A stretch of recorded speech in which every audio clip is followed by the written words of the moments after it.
जय हिंद बच्चों, आप सभी का अपने YouTube चैनल नमोवार टीचमेंट में हार्दिक स्वागत और अभिनंदन है। तो बच्चों, कल की क्लास में हम कक्षा 10 गणित एक्सरसाइज 1.2 प्रश्नावली 1.2 के क्वेश्चन नंबर पूरा 5 तक पूरा कंप्लीट कर चुके थे। तो आज की क्लास में क्वेश्चन नंबर 6 मतलब प्रश्न 6 वाला यहाँ पर करने वाले हैं। तो चलिए देखिए प्रश्न संख्या 6 क्या है, 6 क्या है। करा मान लीजिए कि ए का जो एलिमेंट है, ए समुच्चय है, ए समुच्चय का जो एलिमेंट है, अवयव है वो है 1 2 3, और बी समुच्चय का जो अवयव है वो है 4 5 6 7।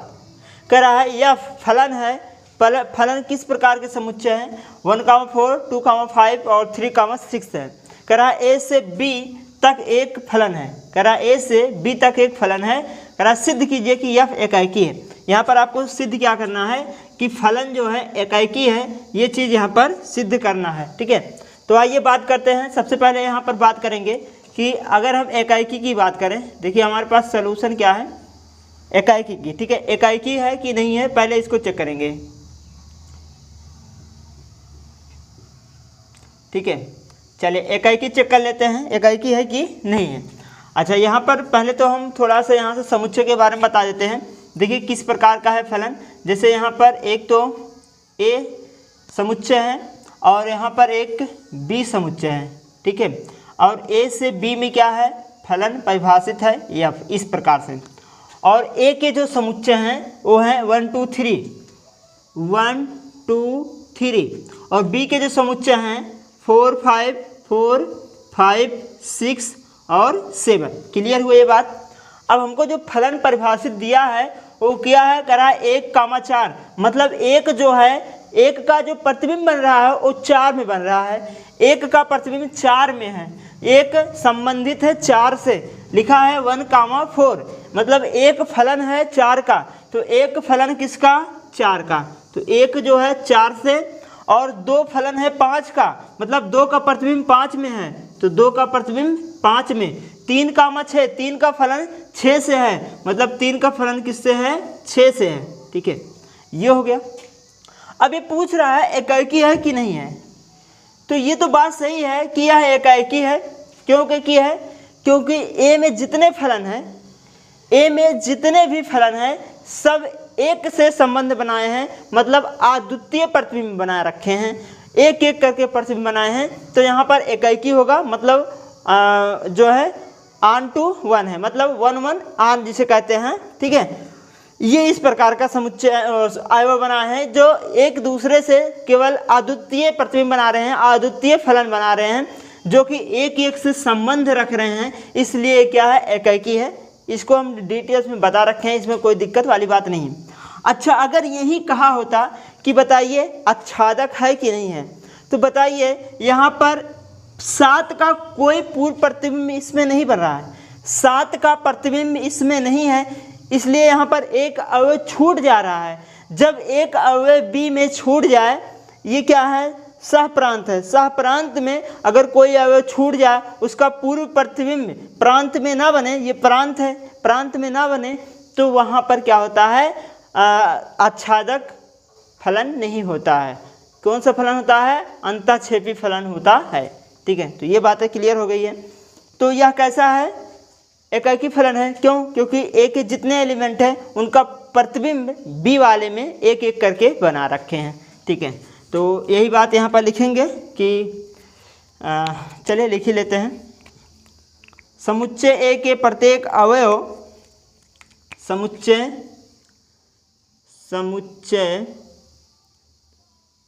ए के प्रत्येक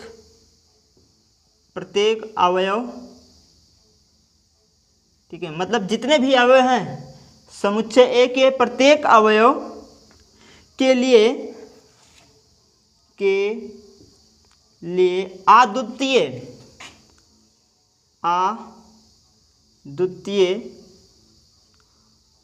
अद्वितीय प्रतिबिंब अद्वितीय प्रतिबिंब विद्यमान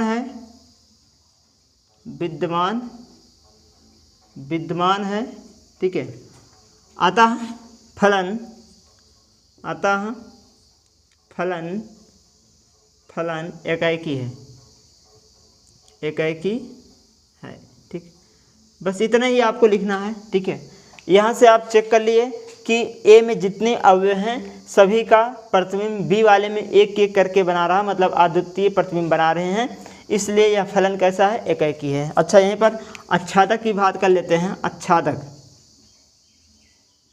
ठीक है, आच्छादक को भी लिख लेते हैं ताकि कोई दिक्कत ना हो। आच्छादक है कि नहीं इसके लिए देखिए, आच्छादक क्यों नहीं है, क्योंकि 7 का कोई पूर्व प्रतिबिंब इसमें नहीं है। तो लिखेंगे कि समुच्चय बी में, समुच्चय बी में 7 का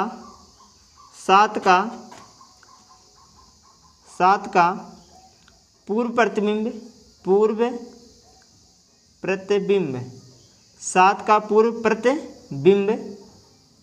7 का पूर्व प्रतिबिंब प्रांत ये प्रांत है, प्रांत में विद्यमान नहीं है, विद्यमान मतलब उपस्थित, विद्यमान नहीं है, अतः फलन आच्छादक नहीं है। ठीक है, आच्छादक तो नहीं पूछा था लेकिन फिर भी लिख दे रहे हैं, आच्छादक नहीं है। ठीक है, बस इतने ही काम लिखना था कि समुच्चय बी में 7 का पूर्व, जो समुच्चय बी में है 7 का पूर्व प्रतिबिंब प्रांत ए में, ये क्या है, प्रांत है, ये प्रांत है, ये सह प्रांत है। ठीक है, और जो लोग कनेक्ट हुए हैं, मतलब जिनका जो है पूर्व प्रतिबिंब बन रहा है, वो सब कहलाते हैं परिसर, ये कहलाते हैं परिसर। ठीक है, जिनका प्रतिबिंब बन जाए, जिसका पूर्व प्रतिबिंब बन जाए वो क्या होते हैं, परिसर होते हैं। जिसका ना बने सब मिलाकर सहप्रांत में होते हैं और ये प्रांत होते हैं। ठीक है, तो 7 का जो प्रांत में कोई पूर्व प्रतिबिंब नहीं बन रहा है, ये क्या है, ये सभी पूर्व प्रतिबिंब हैं, ये पूर्व प्रतिबिंब है। ठीक है ना, और ये है प्रतिबिंब, ये कहलाता है प्रतिबिंब। ठीक है, ये बात याद रखिएगा। तो ये था क्वेश्चन नंबर 6 बच्चों। चलिए अगला क्वेश्चन देखते हैं, ये बहुत सिंपल था ना। क्वेश्चन नंबर अगला देखते हैं, क्वेश्चन नंबर 7। तो आइए अगला प्रश्न देखते हैं बच्चों, प्रश्न संख्या जो है 7। प्रश्न संख्या 7 क्या कह रहा है कि निम्नलिखित में से प्रत्येक स्थिति में बताइए कि क्या दिए गए फलन एकाएकी आच्छादक अथवा एकाएकी आच्छादक है। अपने उत्तर का औचित्य भी बताइए, मतलब सही उत्तर क्या है ये बताना है। आच्छादक है कि जो है एकाएकी है। ठीक है, इसमें 2 सवाल हैं। पहला है f(x) बराबर 3 - 4x द्वारा परिभाषित फलन r से r रियल नंबर से रियल नंबर में परिभाषित है, और दूसरा है f(x) बराबर 1 + x² द्वारा परिभाषित फलन r से r में परिभाषित है। अच्छा, यहाँ पर जो नंबर दिया है ये बहुत अच्छा काम करता है, जो कि रियल नंबर बताता है, मतलब रियल नंबर से रियल में परिभाषित है। तो ये इससे हमको पता चल रहा है कि कौन सी नंबर किस में प्रतिबिंब बनाएगा। ठीक है, ये बहुत इंपॉर्टेंट होता है कि नंबरिंग बता देता है कि कहाँ से नंबरिंग लेनी है। ठीक है, तो ये वाली काम बहुत बढ़िया होती है। चलिए आइए देखते हैं सबसे पहले सॉल्यूशन।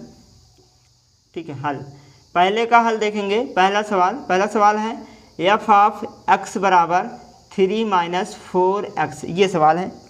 चलिए आइए चेक कर लेते हैं। पहला सवाल एकाएकी के लिए, एकाएकी। ठीक है, एकाएकी फलन है कि नहीं है, पहले तो हम इसको चेक करेंगे।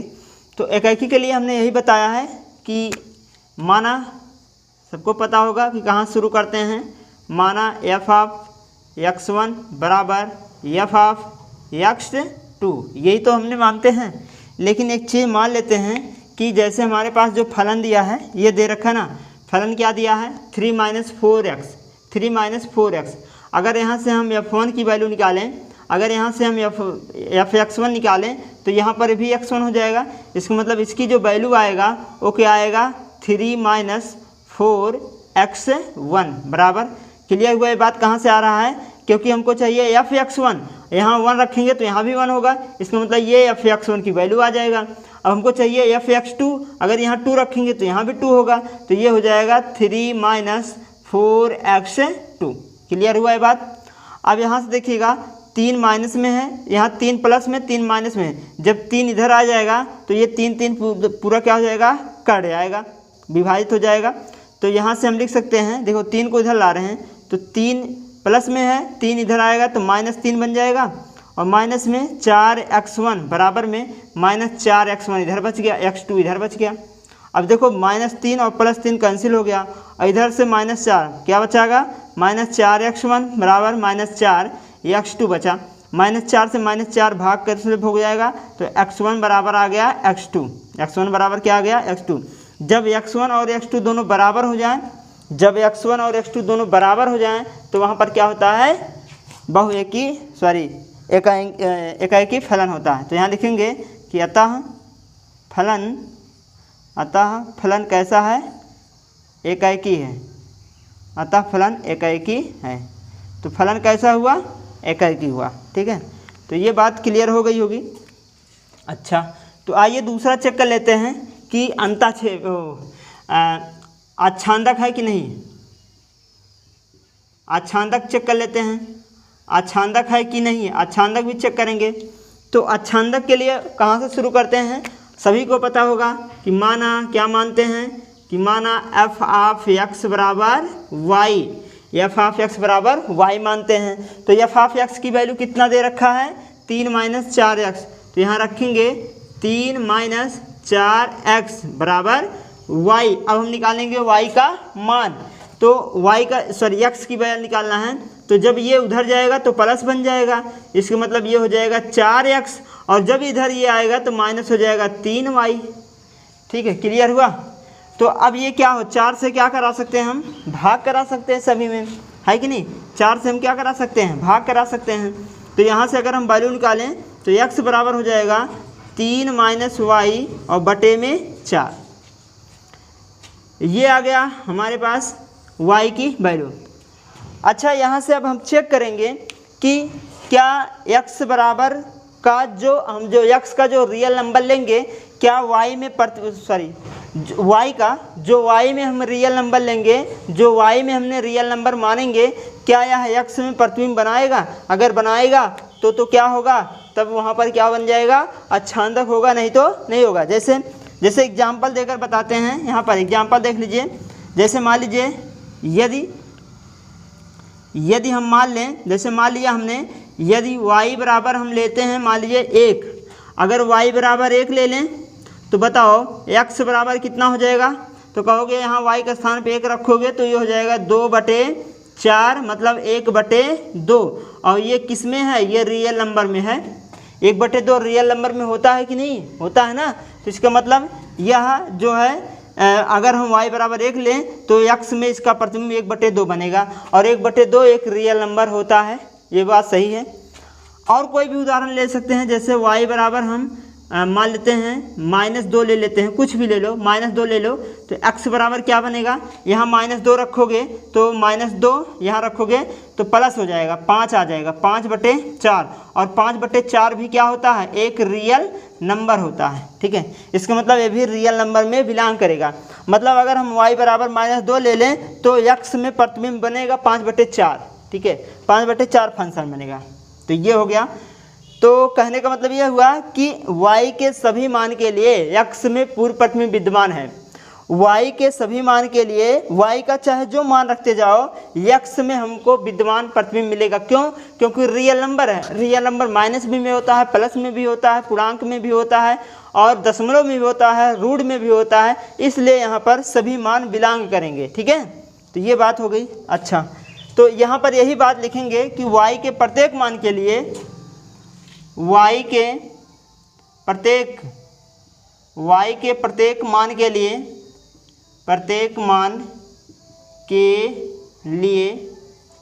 y के प्रत्येक मान के लिए प्रांत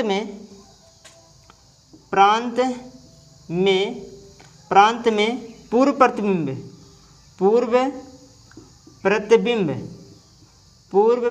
विद्यमान है, पूर्व प्रतिबिंब विद्यमान है।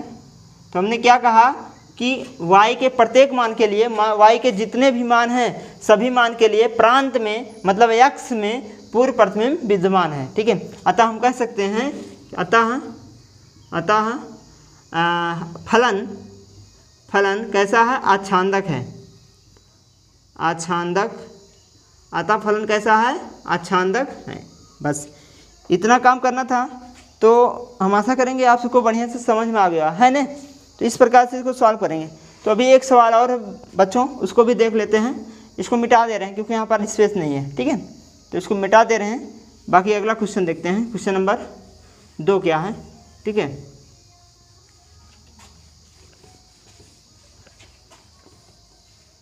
चलिए क्वेश्चन नंबर 2 देख लेते हैं।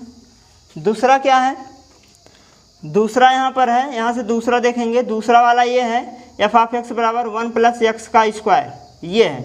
तो इसके लिए भी एकाएकी पहले चेक कर लेंगे, एकाएकी है कि नहीं है। तो पहले हम एकाएकी चेक करेंगे।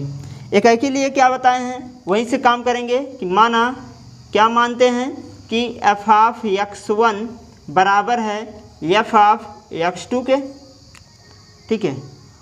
अब देखिए पहले तो हम एफ x1 का और एफ x2 का वैल्यू निकालेंगे। कहाँ से, इस फलन से।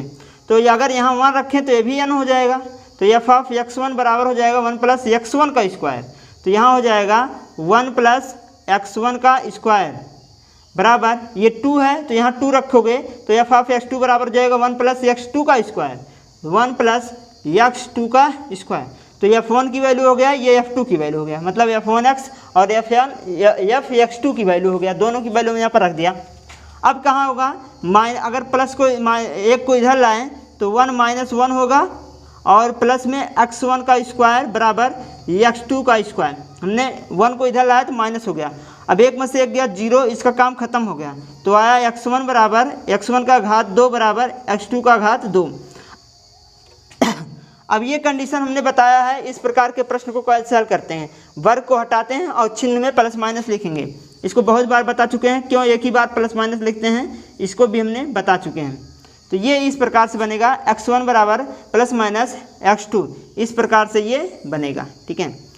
अब यहाँ से चेक कर लीजिए क्या x1 और x2 का वैल्यू समान है। अगर समान है तो बात सही होगी। चलिए यहाँ पर क्लियर करते हैं। पहले तो मान ले लेते हैं, मान कर यहाँ पर काम करेंगे। यदि जैसे कोई एग्जाम्पल लेकर काम करते हैं, यदि यहाँ पर मान लेते हैं कि यदि हम x1 बराबर 1 या 2 मान लें। चलिए x1 बराबर अगर हम 2 मान लें, देखो यहाँ से अगर x1 बराबर हम 2 मान लें तो बताइए यहाँ से f2 कितना होगा, f2 कितना होगा। तो यहीं पर मान रखोगे तो 1 + 2 का वर्ग 4 होगा और बराबर कितना आएगा, 5 आएगा। बात सही है, ठीक है। ये बात सही है कि अगर इसको इस प्रकार से सॉल्व करेंगे इतना आएगा।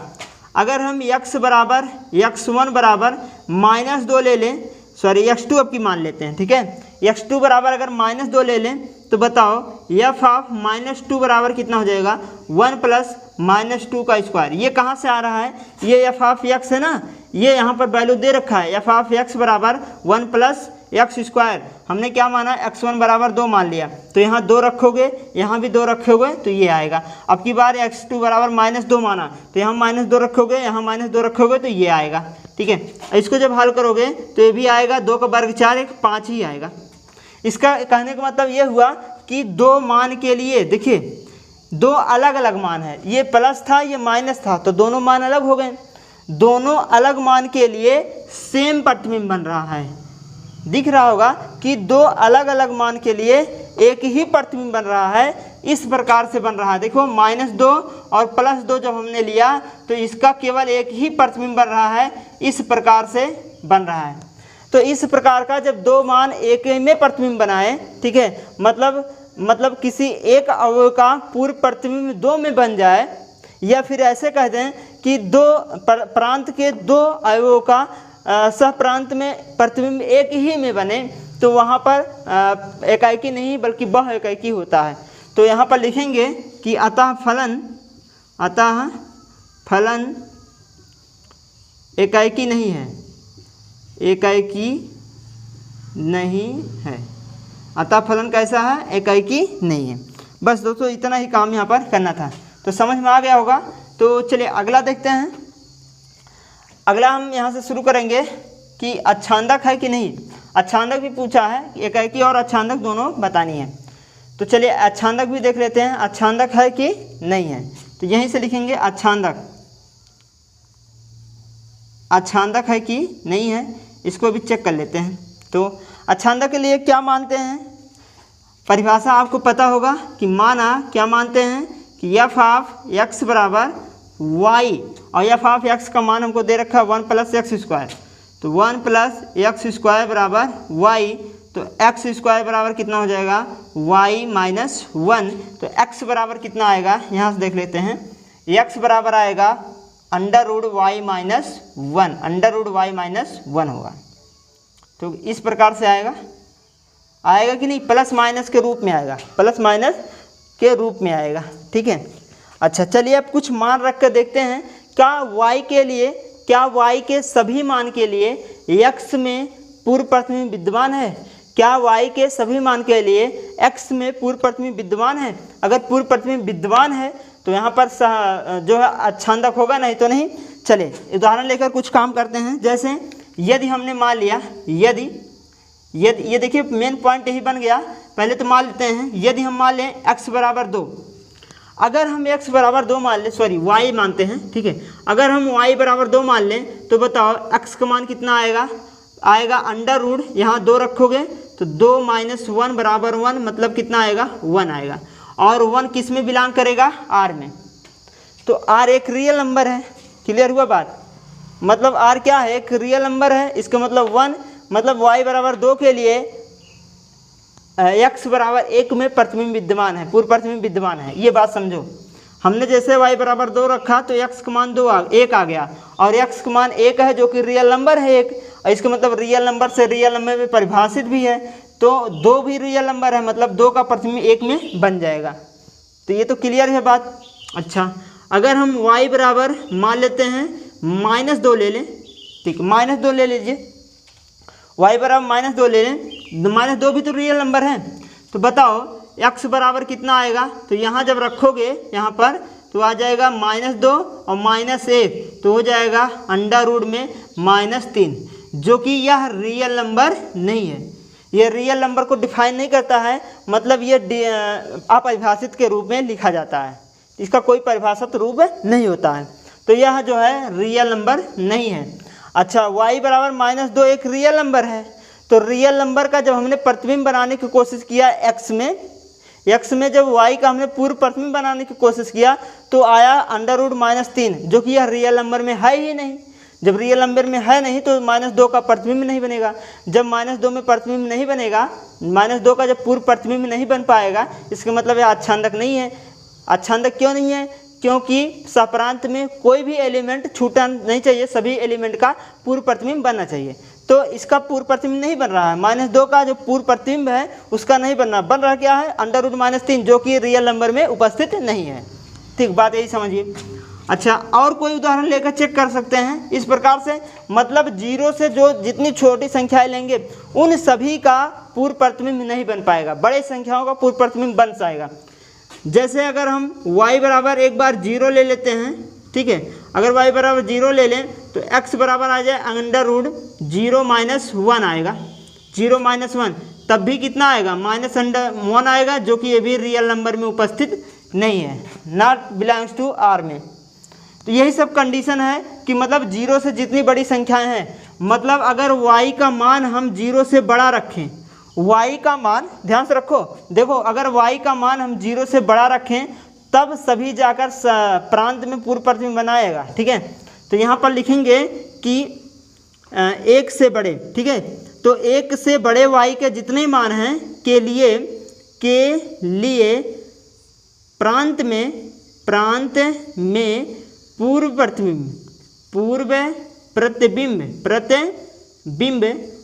प्रतिबिंब विद्यमान है।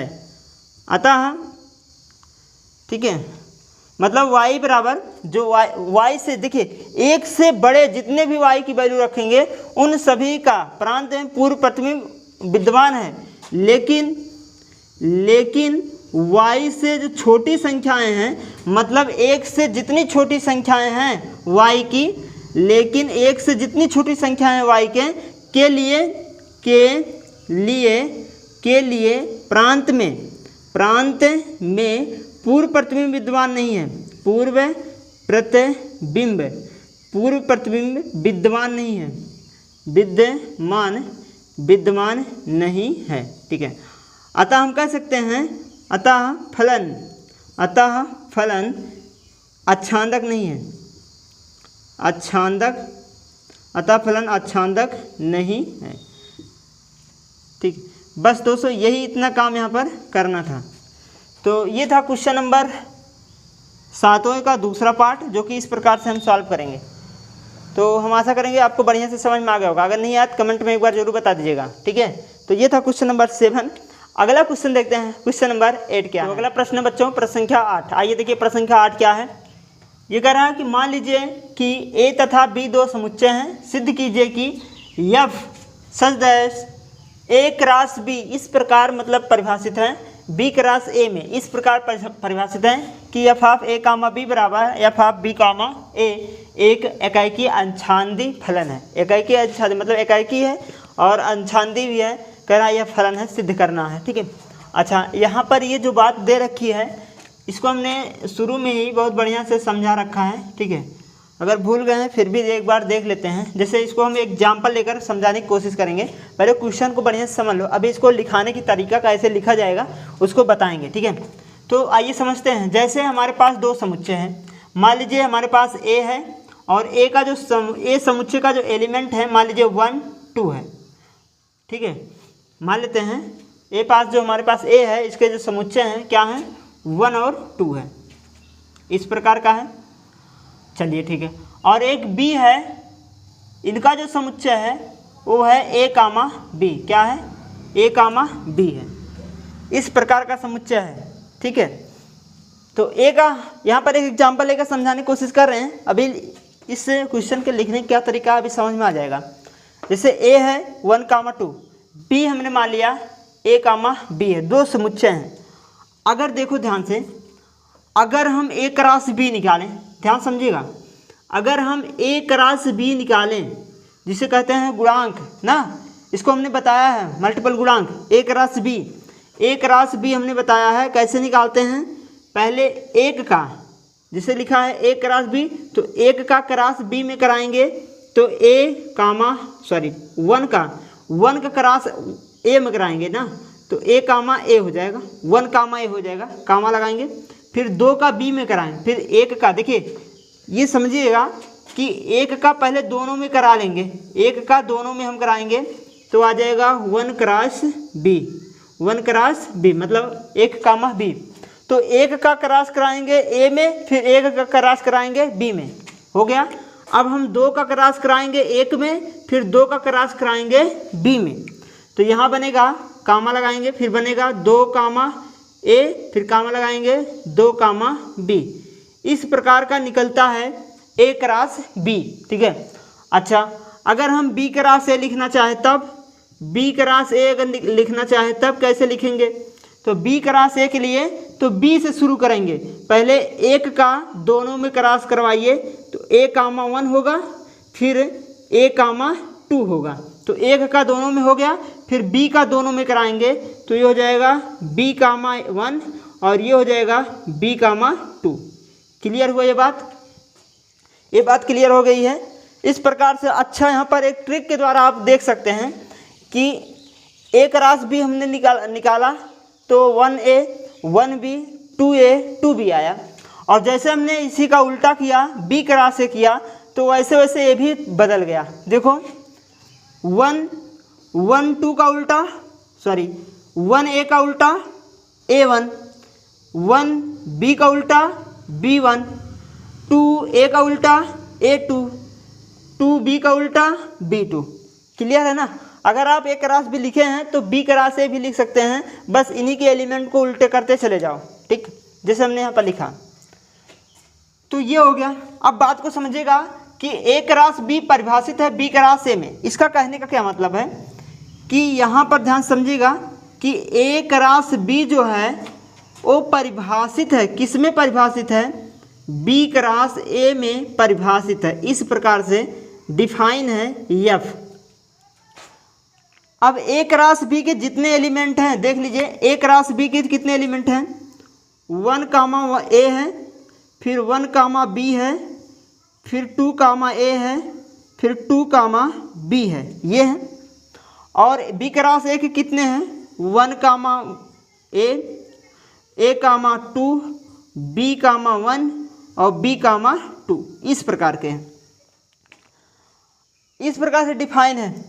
अब हमारे पास जो परिभाषा है, परिभाषा इस प्रकार का है कि एफ ऑफ ए बी बराबर है एफ ऑफ बी ए, मतलब इसका जो अपोजिट है वो उसका पूर्व प्रतिबिंब जो बना रहा है बी कामा ए बना रहा है, मतलब बी कामा ए का जो पूर्व प्रतिबिंब है वो ए कामा बी बनाएगा और ए कामा बी का जो प्रतिबिंब बनाएगा वो बी कामा ए बनाएगा। ये हमारे पास परिभाषा था, यहीं से मेन रूप देखेंगे। तो ए क्रॉस बी हो गया, बी क्रॉस ए हो गया। अब परिभाषा के द्वारा अगर ए बी है तो उसका अपोजिट बी ए में जाकर प्रतिबिंब बनाएगा। तो यहाँ से देखो A1 1A का अपोजिट A1 होना चाहिए, मतलब इसका जो प्रतिबिंब बनेगा यहाँ पर बनेगा। और AB है तो A मतलब 1 और B है तो 1 और B का B1 होना चाहिए, तो इसका प्रतिबिंब यहाँ बनेगा। और 2A है, 2A का A2 होना चाहिए तो इसका प्रतिबिंब यहाँ बनेगा। और इसका उल्टा ये है, यहाँ पर प्रतिबिंब बनेगा। तो इस प्रकार से प्रतिबिंब बनेगा, ठीक है। अब आप देख सकते हैं कि जितने एक रास बी में जितने एलिमेंट थे, एक रास में जितने एलिमेंट थे, एक एक करके बी क्रास ए में संबंध बना रखे हैं, फलन बना रखे हैं, ठीक है। इसका मतलब जब एक रास बी के सभी, एक रास बी के जितने एलिमेंट हैं, जितने अवयव हैं, बी क्रास ए में एक एक करके अद्वितीय रूप से जब प्रतिबिंब बना लेते हैं तो वहाँ पर क्या होता है, एकैकी फलन होता है। तो यहाँ पर कैसा फलन है, एकैकी फलन है। क्लियर हुआ। अगर एकैकी फलन है तो यह जो है अंतःक्षेपी फलन नहीं बल्कि क्या होगा, अच्छांदक फलन होगा। क्यों? क्योंकि इसमें कितने एलिमेंट हैं, 4 एलिमेंट हैं। इसमें भी कितने एलिमेंट हैं, 4 एलिमेंट हैं। तो ये अभी हमने बहुत बार बता चुके हैं, पिछले क्वेश्चन में, पिछले क्लास में बता चुके हैं कि अगर दोनों समुच्चय में एलिमेंट के अवयव समान है, मतलब एलिमेंट की संख्या समान है और वह एकैकी है तो अच्छांदक जरूर होगा। एक बार दोबारा सुन लेंगे, अगर दोनों समुच्चय में अवयवों की संख्या समान है और वह एकैकी है तो वह अच्छांदक होगा, ये पक्का है। तो यह आप देख सकते हैं अच्छांदक है, एकैकी है और इन दोनों में अवयवों की संख्या समान है, इसका मतलब अच्छांदक भी होगा। और अच्छांदक क्यों हो रहे हैं, क्योंकि इनके जितने अवयव हैं सभी इससे संबंध बनाए हैं, यहाँ पर कोई अवयव छूटा नहीं है। अगर छूटा होता तो अच्छांदक नहीं होता। तो ये बातें थी इस क्वेश्चन में। इसको हम किस प्रकार से परिभाषित करेंगे आप देखेंगे, ठीक है। ये बातें आप समझ गए होंगे, तो इसको अब मिटा देते हैं, ठीक है ना, क्योंकि स्पेस नहीं है, जगह नहीं है, इसको मिटाना ही पड़ेगा। तो आइए यहाँ पर शुरू करते हैं कि कैसे इसको लिखेंगे हल। माना वहीं से शुरू करेंगे जो परिभाषा में हमने लिखते आए हैं ना, एकैकी के लिए, एकैकी फलन के लिए क्या करते आए हैं वही चीज़ यहाँ पर लिखेंगे, ठीक है। तो हम क्या मानते थे कि माना एफ ऑफ एक्स बराबर एफ ऑफ x1 बराबर एफ ऑफ x2, यही तो मानते आ रहे हैं शुरू से। लेकिन यहाँ पर परिभाषा थोड़ा बदल जाएगा। क्यों? क्योंकि इसमें अवयव दो एक साथ हैं, क्रॉस है ना, गुणक के रूप में है, क्रॉस गुणक के रूप में है, मतलब a कामा b है, b कामा a है। तो इसको हम इस प्रकार से मानेंगे। तो यहाँ पर ये नहीं चल पाएगा, ये इस रूप का नहीं चल पाएगा। चलेगा किस रूप का? मानते हैं हम कि माना काम तो वही करेंगे, सिर्फ यहाँ पर रूप बदलेंगे। मान लेते हैं F of x1 comma x2, ठीक है। एफ ऑफ x1 बराबर एफ ऑफ x2, ये बराबर है F of x3 comma x4 के, ठीक है। अब देखिए हमको बराबर क्या लाना है कि x1 x2 बराबर हो जाए x3 x4 के। अगर ये बराबर हो जाता तो क्लियर बात है। लेकिन यहाँ पर आपको अवयव a कामा b और b कामा a के रूप में दिया है। तब यहाँ पर अगर 1 1 हम लगा के काम करें तो ये एफ ऑफ a1 b1 बराबर होगा एफ ऑफ a2 b2 के रूप में। होगा कि नहीं? बात सही है ना। इस प्रकार हम लिख सकते हैं, जैसे ये लिखा। अब देखो जैसे a कामा b था तो इसका जो फलन आ रहा था b कामा में, मतलब इसका अपोजिट आ रहा है, तो इसका अपोजिट जब करोगे तो इसका यहाँ इसको मिटा देंगे, ये काम नहीं रहेगा, ठीक है। तो इसका जब अपोजिट करेंगे तो ये हो जाएगा b1 कामा a1। क्यों? क्योंकि परिभाषा से यहाँ जो डिफाइन हमको करने को दे रखा है, ये a कामा b फलन है, इसका जब अपोजिट होगा b कामा a बनेगा, तो इस प्रकार से बनेगा। इसका अपोजिट जब करोगे तो ये किस रूप बनेगा, b2 कामा a2 के रूप में बनेगा। अब इस प्रकार का जब संबंध आता है कि कामा लगा के बराबर हो तो b1 b2 के बराबर होगा और a1 a2 के बराबर होगा। तो यहाँ से लिख सकते हैं कि अतः b1 बराबर होगा b2 के तथा a2 बराबर होगा a1 के, ठीक है, या a1 a2 के बराबर होगा, a1 a2 की क्या होगा, बराबर होगा। इस प्रकार से हम लिख सकते हैं। अगर इस प्रकार का है, बहुत बार लिख चुके हैं, बहुत बार बताए भी हैं कि a1 का b1 का b2 से बराबर होगा और a1 a2 के बराबर होगा, ठीक है। अगर a1 a2 के बराबर है और b1 b2 के बराबर है तो अब यहाँ पर आप मान रख सकते हैं। देखिए अगर हम a1 का स्थान, अगर a1 के स्थान पर b1 के स्थान पर हम क्या रख सकते हैं, b1 के स्थान पर b2 रख सकते हैं, है कि नहीं। तो अब क्या काम करना है, जो हमने माना है, क्या माना है, यहाँ से देखेंगे कि b1 कामा a1, ठीक है, यही तो माने हैं, b1 कामा a1। तो यहाँ पर हम मान रख के अब सिद्ध कर सकते हैं कि a1 कामा b1 बराबर होगा, क्या, किसके बराबर होगा, b2 कामा a2 के बराबर होगा, ठीक है। यही बात यहाँ पर करनी थी। अगर ये दोनों बराबर हो गए हैं तो ठीक है ना। अब ये दोनों अगर बराबर हो गए हैं तो आप कह सकते हैं अतः फलन कैसा है, एकैकी है, एकैकी है, कैसा है, एकैकी फलन है। बस यही आपको करना था। अगर फलन कैसा है, एकैकी फलन हो जाएगा। क्यों? क्योंकि b1 b2 के बराबर हो गया और a1 a2 के बराबर हो गया, मतलब ये दोनों आपस में कैसे हैं, बराबर हैं। चलिए ये तो हो गया एकैकी फलन। अब अच्छांदक कैसे होगा, अच्छांदक चेक कर लेते हैं। अच्छांदक फलन है कि नहीं है, इसको भी यहाँ पर चेक करेंगे। तो अच्छांदक के लिए हमने अब तक करते क्या आ रहे हैं कि माना, क्या मानते थे कि f ऑफ x बराबर y, यही तो मानते आए हैं। लेकिन यहाँ पर ये नहीं चल पाएगा क्योंकि यहाँ पर a कामा b है, a कामा b के रूप में दिखाना है। तो इसको हम मान ही लेते हैं इसे कि f of a comma b बराबर है b कामा a के, ठीक है, ठीक, ये हो जाएगा। तो इसका परिभाषा किस रूप में लिखेंगे, अभी हमने यहाँ पर डिफाइन करके बताया था एग्जाम्पल के द्वारा कि क्यों अच्छांदक है, ठीक है, क्यों एकैकी है, उसके बारे में अभी हमने यहाँ पर बताया था। तो लिखेंगे कि सहप्रांत b क्रॉस a के प्रत्येक अवयव, सहप्रांत a क्रॉस b के प्रत्येक अवयव, ठीक है, सहप्रांत b क्रॉस से रहेगा। सहप्रांत क्या है, b क्रॉस से है ना। तो सहप्रांत b क्रॉस a के प्रत्येक अवयव,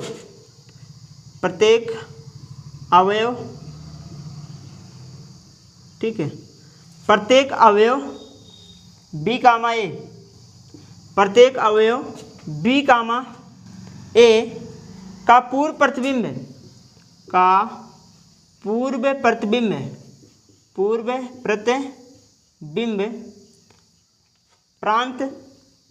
प्रांत a क्रॉस b, ठीक है। हमने क्या लिखा, सहप्रांत a क्रॉस b के प्रत्येक अवयव b कामा a का पूर्व प्रतिबिंब प्रांत a कामा b, a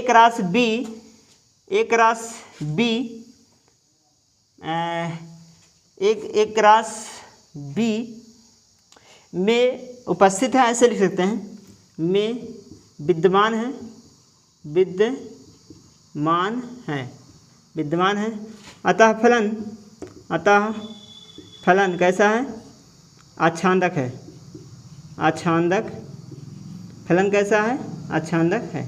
ठीक, क्योंकि अभी हमने बताया कि अगर कोई फलन एकाएकी है तो आच्छादक होगा, अगर इसमें एलिमेंटों की संख्या समान है, आयों की संख्या समान है।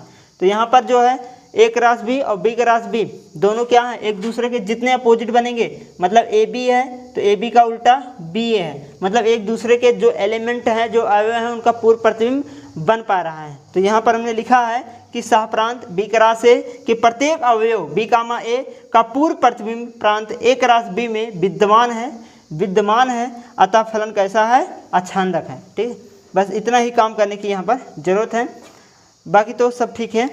तो ये था क्वेश्चन नंबर 8 दोस्तों। हम आशा करेंगे आप सबको बढ़िया से समझ में आ गया। अगर नहीं आया एक बार कमेंट करके ज़रूर बताइएगा, हम दोबारा समझा देंगे। ठीक है, तो आज क्लास बच्चों बस यही तक। अगर ये क्लास आपको अच्छा लगा हो तो लाइक कर दीजिए, शेयर कर दीजिएगा और कमेंट में ज़रूर बताइएगा आपको क्लास कैसा लगा। जय हिंद बच्चों, धन्यवाद।